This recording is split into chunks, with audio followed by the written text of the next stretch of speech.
Here's Trey. All right, let's go over our core values. I am destined. I am effective. I am strong. I am teachable. I am intelligent. I am noble. I am yours, Lord. Rolling. Is cancel culture more harmful or beneficial? I think it's more harmful just because I think it's forcing people to think more on this mob mentality. It could be beneficial if it shows someone that their actions were wrong. I don't think anyone should be completely canceled out of social media or of their fame just because a whole group of people want them to be canceled.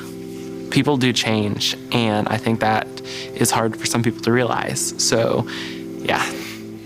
If they change, then they shouldn't be, hated on for that.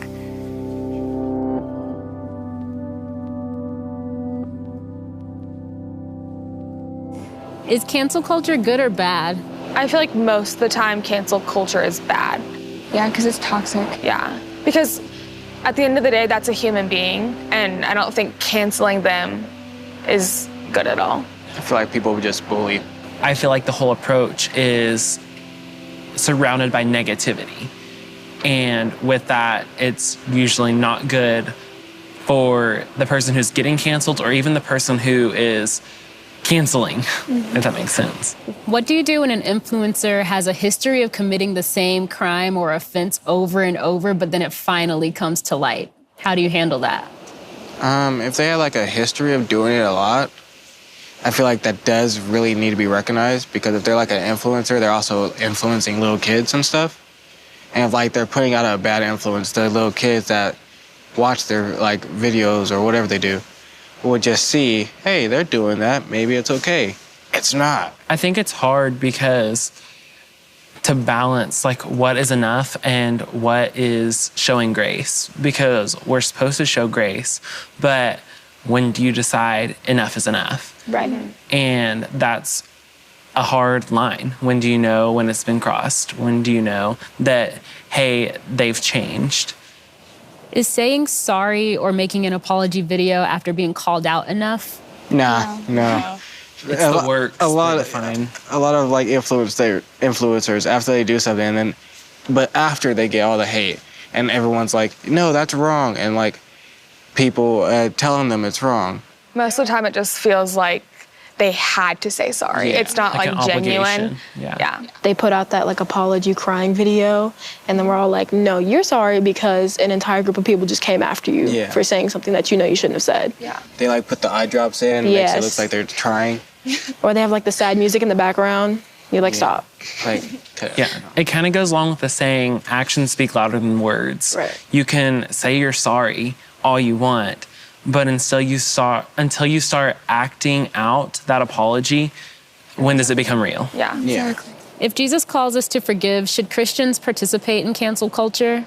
I think everyone is worthy of forgiveness. And so, personally, cancel culture isn't the way to go about it. I think if they address their own mistakes and sins, okay, that's awesome of you, but I don't ever feel like it's my place to be like, that's your mistake, that's your sin, that's your problem. I tend to cancel people when I know they've done something wrong, and I forget to forgive. And I forget that I've made the same mistake. I think sometimes we forget that we have the ability to forgive.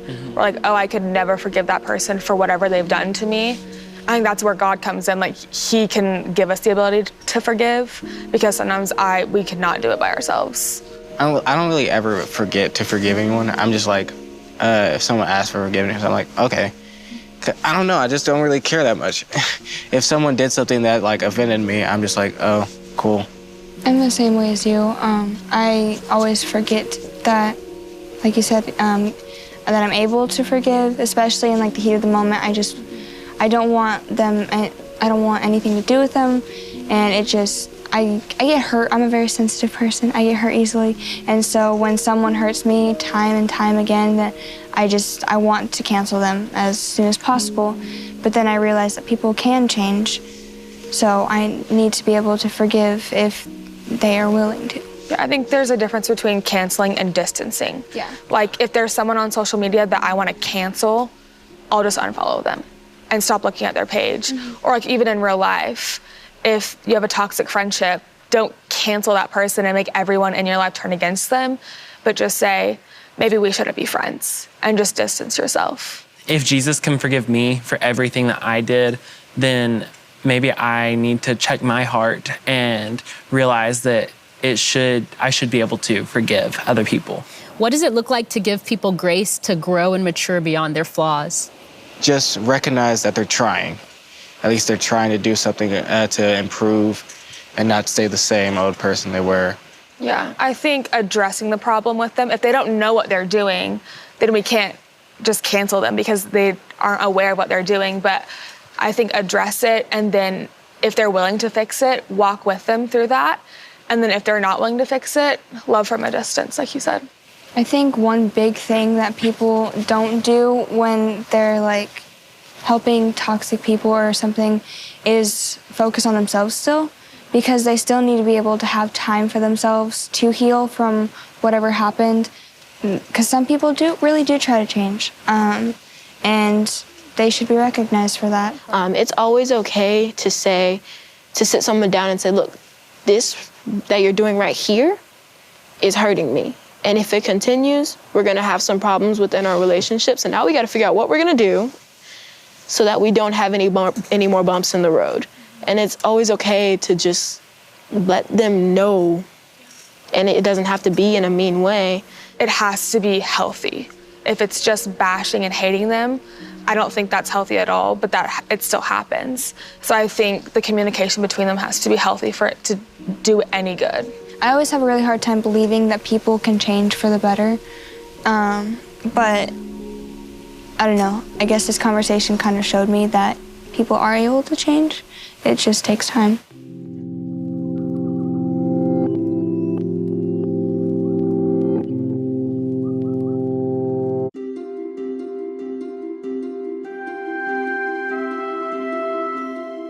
Daring to dream is how little Alyssa has gotten through life since her accident. Last May, she was hit by a truck. Her leg had to be amputated below the knee, but she didn't let the operation keep her off the stage. And less than a year into her new life, Alyssa delivered a showstopper at her dance studio's recital. She performed an original piece. And if you think just the dancing is brave, watch this. Alyssa removes her prosthetic and doesn't miss a beat. I asked her why she did it. To show them that I was still me without it, and to be myself. Lots of kids dream of being the next LeBron James or Kobe Bryant, but Julian Newman may just have a shot. Only 11 years old, he's playing guys 2 feet taller and 7 years older. And guess what? He's beating them. They think that I'm not good, but when they see me, they see different. This 5th grader is already the starting point guard on his high school's varsity basketball team. That's right, fresh from elementary school, Julian plays for the high school varsity team. Right away, we knew he had a talent. His dad, also his coach, helped put together Julian's highlight reel on YouTube. It's going viral with more than 2.5 million hits and counting. Welcome to the Track and Field Championship. When Charlotte Brown runs down her lane with her pink pole vault and leaps into the sky, you hold your breath. She's just 15 years old and she's learned to fly. But what's most amazing is she can't see. I really can't make out a blur even. It really just blends in for me. She can't see the track or the fancy color of her pole vault or the faces of the people in the stands. She's legally blind. So you have no idea, what I really look like. Right. Doctors don't know why, but she started losing her sight when she was just 16 weeks old. Several surgeries later, none of it helped. She took to the pole vault like a champion. But how in the world does someone who's blind do so well at something that's challenging for anyone? This is what pole vaulting looks like to a sighted person, but this is what it looks like to Charlotte. She says it's like looking down the inside of a little black straw and seeing a blurry light at the end. So she has a system. Her coach lays artificial turf next to her lane. She can see the difference between light and dark, and it helps her run straight. 1, 2, 3. She counts her steps and then goes for it. And now get this, she's not just any pole vaulter, she's the best her high school has ever seen. We're back now with a California boy who is celebrating after setting a new world record, becoming actually the youngest person ever to swim from San Francisco to Alcatraz and back. That's about a little over 2 miles. Yeah, impressive. Very long distance, and he's only 9 years old. James Savage walked onto the beach and collapsed in his mother's arms after that grueling 2-hour trek. He battled conditions that were also pretty bad, windy and frigid. He says he even considered giving up.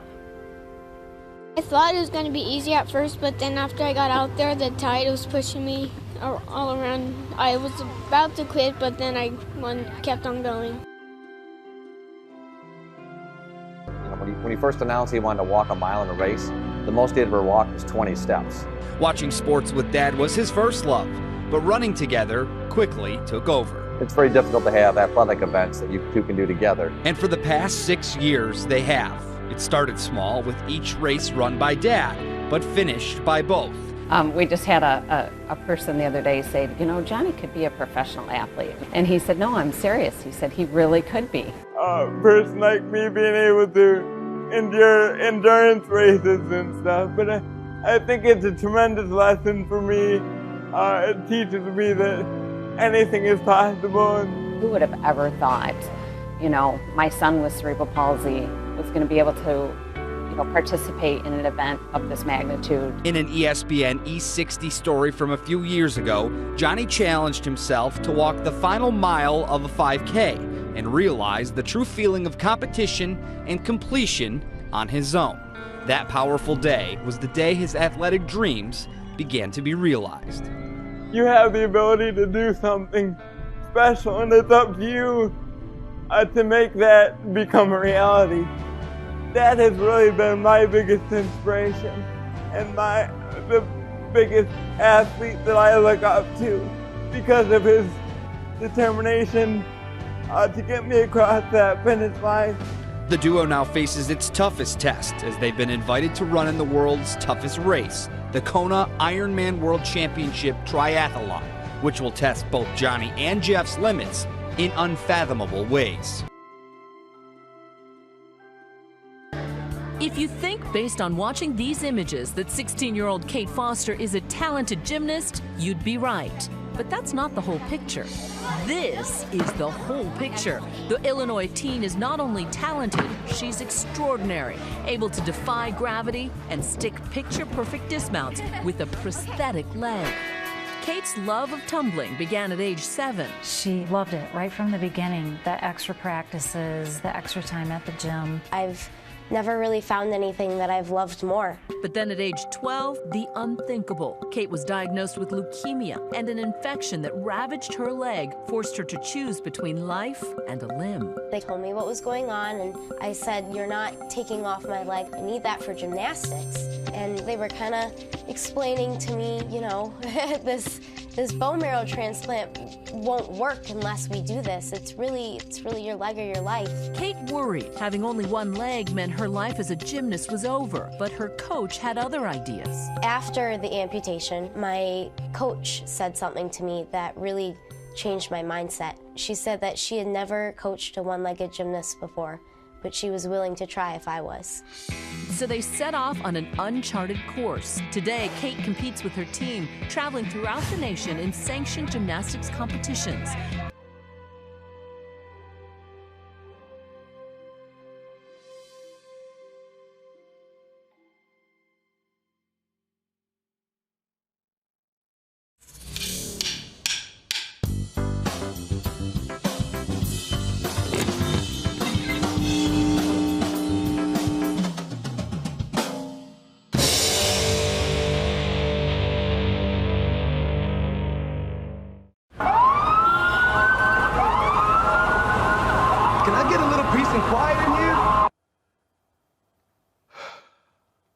I gotta be honest. It's easy to think about peace as a bubble. Ignoring the world so that you can chill out and get a little you time. Or maybe you think of peace as a simple agreement.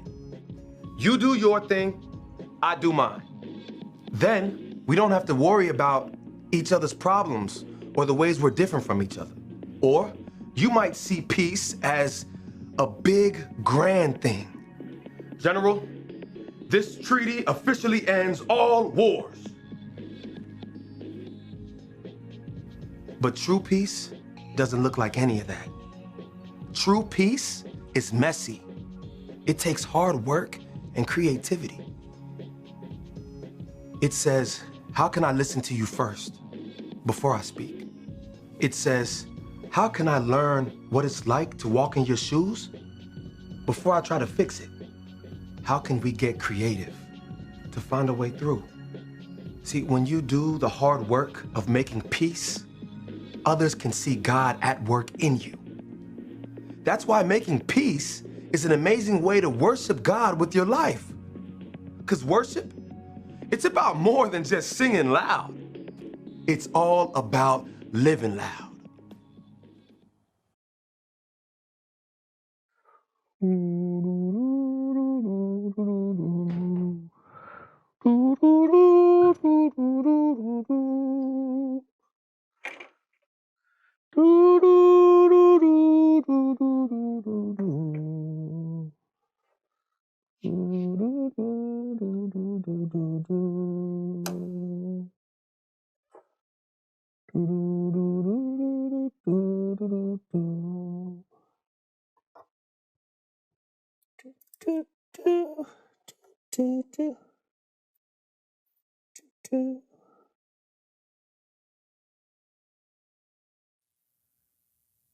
What are you doing? I'm building a bridge. The waters are troubled. Cuckoo-ca-choo, doo-doo-doo-doo-doo, doo-doo-doo.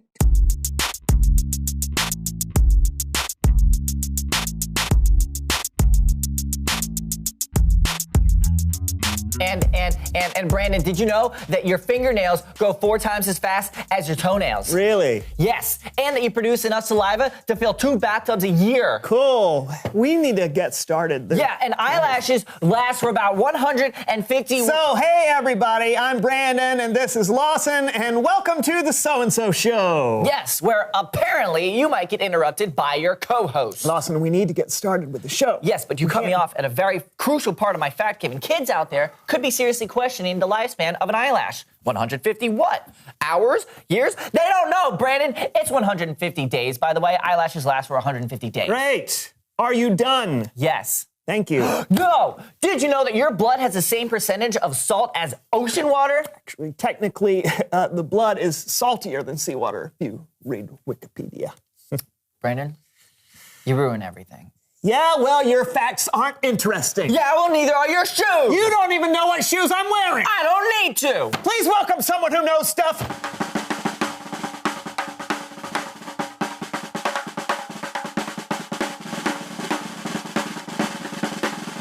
Welcome. Come on in. Guys. Mm-hmm. Here you are. Chair. I've got it. No, it's... Have a seat. You sit here. Now, tell us who you are and what you know. Hey, I was supposed to ask her that. You snooze, you lose. Well, tell us who you are and what you know. I already asked her. Is everything okay here? It's fine. Please continue. Tell us who you are and what you know. Okay. Well, my name is Bridget, and I'm a professional mediator. Brandon wants to know what a mediator is. It's not true. I know it. I'm glad you asked. A mediator is someone who makes peace. Someone who stands in the middle of a conflict, helping people compromise or agree. It's like building a bridge from one person to another. Cool. Yeah. It's kind of like my name, Bridget. If there is a problem, that is what I do. I bridge it. Oh. Are you two okay? Do you need me to mediate? We're fine. How does mediating work exactly? I'll show you. Let's bridge it. You have to clean your room before we watch the movie. But I can't do it in time. Why do we always have this argument? You can pretend you're a hero with super speed to clean your room lightning fast. And then you can wait until she's done before you start the movie. Problem solved. I'm sorry, who are you? Bridget. Here, kitty. Come on, get your din. Oh, come on, don't make me walk way over there. Oh! Bridget. Give it to me. It's mine. Nuh-uh, I'm the one who found it. Yeah, but I picked it up first. Yeah!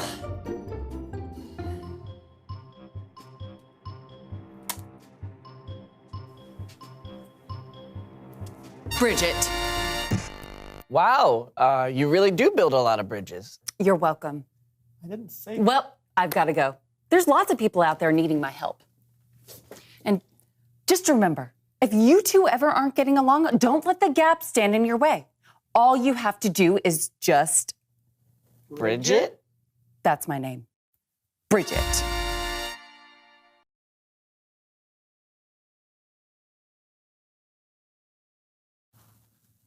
It's Bible story time with Kellen.